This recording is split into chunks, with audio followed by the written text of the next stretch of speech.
Physical පන්තියක් විදිහට සහ online පන්තියක් විදිහට දෙකටම යනවා. සත්ත පහක් ගන්න. සියලුම නිබන්ධන දෙනවා. 2027 දරුවන්ට ඔයගොල්ලෝගේ පන්තියේ දරුවන්ට මම කිව්වා පළවෙනි පාඩමයි දෙවෙනි පාඩමයි දරුවෝ රිපීට් එකක් විතර ආයි කියලා දෙන්නම් කියලා.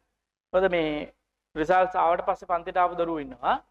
ඒත් දැන් මේ වයඹ පළාතේ ටර්ම් ටෙස්ට් සහ සමහර පාසල් නිවාඩු. ඒත් ඒ දවස් ටික මම මේ ගෲප් එකට දාන්නම්. ලංකාවේ ඕනෑම දරුවෙකුට මේ පාඩමේ මොනවා හරි අඩුපාඩුවක් තියෙනවා නම් පැටව වහාම එන්න සත්ත පහක් ගන්න. නිකන් ගන්නන්න සත්ත පහක් ගන්න. සියලුම නිබන්ධන දෙනවා. සියලුම නිබන්ධන දෙනවා.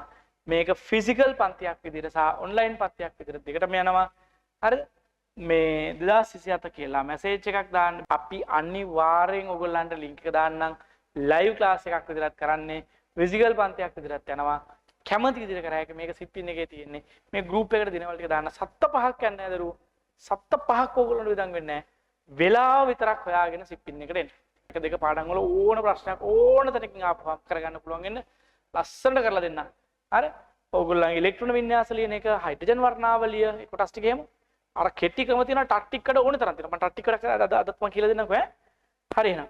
මේකට යාළුවෝ තියෙන. යාළුවන්ටත් මේක කියන්න ඕන කෙනෙකුට එන්න පුළුවන් කියන්නේ සත්ත පහක් ගන්න නැහැ කියලා. මොකද යාළුවෙකුට හරි මග පෙන්නපුවාම ඌට ඌ හරියට ඉගෙන ගත්තොත් ඒ පින ඔයාටත් තියෙනවා නේ.